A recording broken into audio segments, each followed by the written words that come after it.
Hello and welcome. In this video we are going to talk about vaccination. क्या होता है ये vaccination के बारे में पढ़ेंगे अपन, ठीक है। तो वैक्सीनेशन के लिए एक छोटी सी अगर डेफिनेशन लिखे तो कुछ ऐसा लिखेंगे, प्रोसेस, एक टाइप की प्रोसेस है ना, in which vaccine is given to improve, कुछ चीज़ें अच्छी करने के लिए, इम्प्रूव करने के लिए, किस चीज़ को, इम्यूनिटी को, immunity of the body against a specific disease. हमारी इम्यूनिटी को हमें क्या करना है, इम्प्रूव करना है। उसके लिए हमें क्या चाहिए, वैक्सीन, ठीक है। और वो इम्यूनिटी क्यों इम्प्रूव करना है, ताकि हमारी इम्यूनिटी लड़ सके एक स्पेसिफिक डिजीज़ के से, है ना। तो इस वजह से इस प्रोसेस को हम क्या बोलते हैं, वैक्सीनेशन। वैक्सीन लगने की प्रोसेस को वैक्सीनेशन कहते हैं, ठीक है भैया। अब वैक्सीन क्या होता है, क्वेश्चन ये भी तो उठता है कि वैक्सीन लगा तो देंगे भैया, पर वैक्सीन है क्या। तो वैक्सीन के बारे में अगर हम लिखें तो कुछ ऐसा लिखेंगे, biological biological preparation that resembles a disease causing microbes।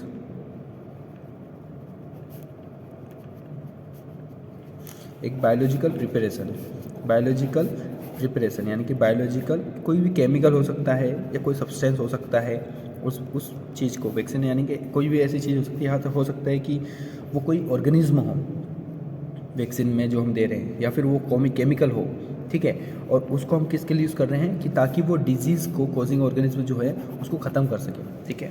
जिन चीज़ों से हम क्या करेंगे, वैक्सीन को हम, पता है जो एंटीबॉडीज़ होती है ना, वो भी हम माइक्रो ऑर्गेनिज्म से भी निकालते हैं। एंटीबॉडीज़ जो होती है माइक्रो ऑर्गेनिज्म से भी प्रोड्यूस होती है, ठीक है। तो बहुत सारी ऐसी चीज़ें पढ़ेंगे, आप इस पर रिसर्च करना, थोड़ी बहुत तो आप भी रिसर्च कर सकते हैं। पर अभी वैक्सीन को आप नॉर्मली क्या समझें कि it is a chemical substance, ठीक है, जिसको हम किसी भी बॉडी को हम देंगे। मान लेते हैं ह्यूमन बींग को दे रहे हैं, तो उसकी इम्यूनिटी स्ट्रॉन्ग हो जाएगी उस केमिकल चीज़ से, ताकि वो किसी भी ऑर्गेनिज्म से लड़ सके, जो भी डिजीज़ कॉजिंग ऑर्गेनिज्म है उसके साथ, ठीक है। ज़्यादा कन्फ्यूज़न नहीं करती इसमें, सीधी सिंपल सी बात बता दी है। मेड ऑफ डेड और वेरी वीक माइक्रोब्स। वैक्सीन जो है वो किन किन चीज़ों से बन सकती है, देखो वैक्सीन के बारे में और थोड़ी डिटेल निकाले तो कुछ ऐसे लिख सकते हैं कि मेड अप ऑफ या तो डेड माइक्रोब्स एंड क्या हो सकता है कि वेरी वीक माइक्रोब्स हों। यहाँ पे और कर लेते हैं, या तो बिल्कुल मर गया होगा, या फिर बिल्कुल इतना कमज़ोर होगा कि वो हमें हार्मफुल इफेक्ट नहीं पहुँचाएगा, उसको भी हम वैक्सीन कहते हैं। देखो बोलते रहा हूँ कि वैक्सीन जो है ना, ऐसे माइक्रोब्स भी होते हैं, माइक्रोब्स से भी वैक्सीन बनती है, ठीक है। Memory B cell and T cells are generated. जब भी हम ये वाली जो वैक्सीन देते हैं तो उसमें क्या होती है, B cell and T cell generate हो जाती है, ठीक है। और जब भी ये एनकाउंटर किया जाएगा और मेमोरी बी सेल क्या करेगी, लिम्फोसाइट बनाएगी, तो उसकी एक मेमोरी को सेव कर लिया जाएगा मेमोरी सेल के अंदर, मेमोरी बी सेल के अंदर, ताकि जब सेकेंड टाइम जब ये माइक्रोब, अभी तो वीक हमने इनपुट किया है, डेड इनपुट किया हमारी बॉडी में, लेकिन जब ये जिंदा हमारी बॉडी में जब जाएगा तो हम ये वैक्सीन क्या करेगी, इस तरीके से हमारी बॉडी में पहले से ही एंटीबॉडी बन जाएगी इस वैक्सीन की वजह से, ठीक है। हमारी बॉडी पहले से ही वैक्सीन बना लेगी, उसके लिए एंटीबॉडी रिलीज़ कर देगी। अब एक्टिव इम्यूनाइजेशन भी एक प्रोसेस होती है। इम्यूनाइजेशन का कोई दूसरे को लेना देना नहीं है, आप ये समझो इम्यूनाइजेशन एक वैक्सीन ही है, वैक्सीनेशन की प्रोसेस है। तो एक्टिव इम्यूनाइजेशन, तो इम्यूनाइजेशन का मतलब क्या हो गया, वैक्सीनेशन, ये समझ लो आप, ठीक है ना। तो अब एक्टिव इम्यूनाइजेशन क्या होता है, तो देखो मैं यहाँ पे कुछ डिटेल लिख रहा हूँ, फटाफट आप भी नोट कर लो। Vaccines are introduce into the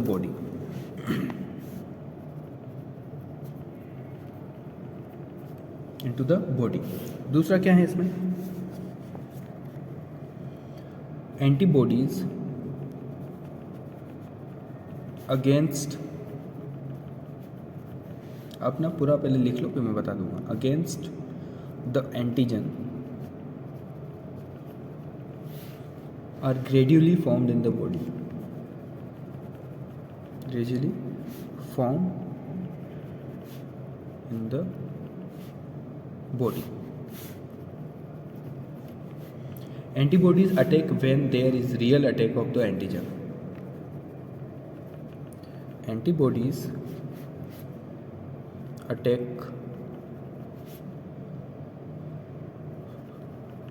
when there is a real attacks of the antigen, like polio और टिटनस। ठीक है, देखो बेटा, एक्टिव इम्यूनिटी जो होती है ना, वो क्या हुए, इम्यूनाइजेशन यानी एक्टिव इम्यूनिटी है, समझ लो। Vaccine are introduced in the body, इसमें है ना उस ऑर्गेनिज्म को खुद डाला जाता है जिससे हमें डर है, जिससे हमें खतरा है। ठीक है, उस वायरस को खुद हमारी बॉडी में इंजेक्ट कर दिया जाता है और इतना उसको डेड कर दिया जाता है या फिर इतना वीक कर दिया जाता है कि वो हमारे लिए कोई भी हार्म नहीं पहुंचाएगा। पर जैसे ही वो हमारी बॉडी में जाएगा तो एंटीबॉडीज़ जो हैं वो रिलीज़ होगी अगेंस्ट द एंटीजन, और वो भी कहाँ रिलीज़ हो रही है, कहाँ बन रही है, हमारी मतलब बॉडी में खुद ही बन रही है। तो इस वजह से इसी को बोलते हैं एक्टिव इम्यूनाइजेशन। और एंटीबॉडीज़ क्या करेगी, अटैक करेगी। कब करेगी वो अटैक, एंटीबॉडीज़ कब अटैक करेगी, जब रियल अटैक होगा एंटीजन का। जिस एंटीजन से हमें खतरा है, जब वो फाइनली हमें अटैक करेगा तब तक तो हमारे पास एंटीबॉडीज़ रिलीज पड़ी होगी, तो वो डायरेक्टली रिलीज़ करेगा और इसको मार देगा। जैसे पोलियो और टिटनस। अभी मैं इसको थोड़ा सा डायग्राम में मैटिक बता देता हूँ कि मान लेते हैं ये बंदा है, इसको पोलियो से खतरा है। ठीक है, तो हम क्या करेंगे, हम एक वैक्सीन तैयार करेंगे, जिस वैक्सीन में इस पोलियो की, मान लेते हैं ये कुछ पार्टिकल्स हैं पोलियो के। ठीक है, इस एक पार्टिकल लेके उसको डेड कर देंगे, या फिर हम क्या कर देंगे, उसको वीक कर देंगे, कमज़ोर कर देंगे कि वो हमें कोई भी खतरा ना पहुंचाए। फिर उसको वैक्सीन के जरिए, हम उसको वैक्सीन कह देंगे, एक टाइप का एक फ्लूइड हमारी बॉडी में डाल देंगे, ताकि ये वायरस जो है, जो पोलियो वायरस है, वो हमारी बॉडी में चला जाए। और हमारी बॉडी में जब जाएगा तो मान लेते ये पहुँच गया, तो इस बंदे की बॉडी को वो कोई भी हार्म नहीं पहुँचाएगा, हार्म लेस रहेगा, वो कोई भी हार्म नहीं पहुँचाएगा। पर हमारी बॉडी के लिए तो वो फॉरेन पार्टिकल है, तो हमारी बॉडी क्या करेगी, उस एंटीजन को रिकॉग्नाइज करेगी। क्या करेगी भैया, रिकॉग्नाइज। और जैसे रिकॉग्नाइज करेगी तो धीरे धीरे फिर वो क्या बनाएगी, एंटीबॉडी। क्या बनाएगी, एंटीबॉडीज़। और वो एंटीबॉडीज़ कहाँ पे जाके सेव हो जाएगी, उसकी इन्फॉर्मेशन सेव हो जाएगी मेमोरी बी सेल के पास। और मेमोरी बी सेल के पास अब वो एंटीबॉडी की इन्फॉर्मेशन सेव हो गई कि इस टाइप का अगर वायरस हमारी बॉडी में जब भी आएगा तो ये वाली मेमोरी बी सेल अपनी इन्फॉर्मेशन को देगी और बी लिम्फोसाइट एंटीबॉडीज़ को रिलीज़ कर देगा। ठीक है, अब ये इन्फॉर्मेशन तो हमने कर ली। आपने देखा होगा पोलियो की ड्रॉप्स दी जाती हैं, डायरेक्ट ओरली भी दी जाती है ना, ओरली दी जाती है। तो अब क्या होगा भैया कि जिस दिन भी, अब ये बड़ा हुआ धीरे धीरे बच्चा, अब ये बड़ा होगा, अब मान लेते हैं इसको कभी पोलियो ने इन्फेक्ट कर लिया, इसने क्या कर लिया, इन्फेक्ट कर दिया पोलियो ने, कभी जिंदा पोलियो ने, जिसको जो मरा हुआ भी नहीं और कमज़ोर भी नहीं हो, बिल्कुल ताकत से आया है। और जब इसको इन्फेक्ट करेगा पोलियो, तो अब क्या होगा, इसकी बॉडी में प्रोटेक्टिव पहले से ही क्या है, मेमोरी बी सेल है, एंटीबॉडीज़ पहले से इसके पास थी कि इस टाइप का कोई वायरस अगर इसको आएगा तो एंटीबॉडी रिलीज़ कर देगा, तो फट से एंटीबॉडी रिलीज़ कर देगा। तो इस टाइप की इम्यूनिटी को हम एक्टिव इम्यूनिटी कहते हैं, जो कि हमारी बॉडी में ही बन गई है। अब कभी भी वो वायरस हमें प्रॉब्लम नहीं देगा। पर अब एक और टॉपिक क्या है, एक्टिव के बाद पैसिव इम्यूनिटी। एक्टिव इम्यूनाइजेशन तो पढ़ लिया, अब पैसिव इम्यूनाइजेशन भी पढ़ लेते हैं भैया। ये भी आपने सुन रखा होगा, पैसिव इम्यूनाइजेशन। अब इसको जेड भी कर लो, एस कर लो, कुछ चलेगा। पैसिव इम्यूनाइजेशन में क्या है, इसमें हम एंटीबॉडी जो देते हैं वो रेडीमेड देते हैं। तो हम ऐसा कुछ लिख देंगे, readymade antibodies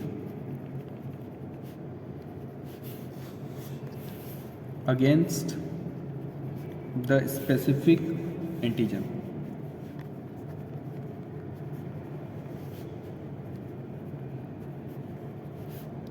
are injected into the body.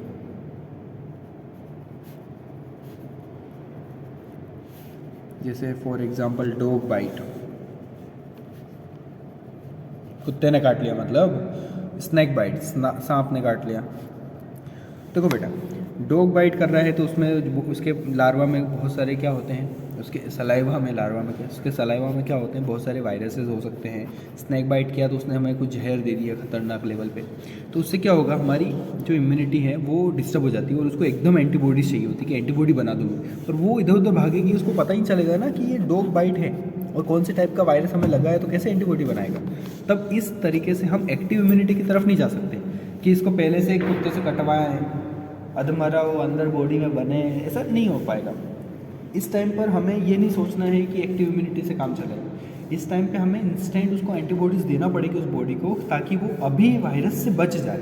तो तब हम एक्टिव इम्यूनिटी की जगह हम पैसिव इम्यूनिटी की तरफ चले जाते थे। पैसिव इम्यूनिटी कैसे बनती है, तो कुछ नहीं है, आपको डायरेक्टली एंटीबॉडी जो है लेबोरेटरी में बना दी जाएगी और वही क्या कर दी जाएगी, रेडीमेड जो एंटीबॉडीज़ है वही आपको बॉडी में क्या कर दी जाएगी, इंजेक्ट कर दी जाएगी। जिस एंटीजन को मारना है उसके लिए दे दी जाएगी और आपकी बॉडी उससे बच जाएगी हाथों हाथ। तो हमें उस टाइम इंस्टेंटली एंटीबॉडी चाहिए, ऐसा नहीं कि 2 महीने में वो एंटीबॉडीज़ बन रही है तो आराम से टाइम लग रहा है। तो इस टाइप की चीज़ों को अपन बोलते हैं पैसिव इम्यूनाइजेशन।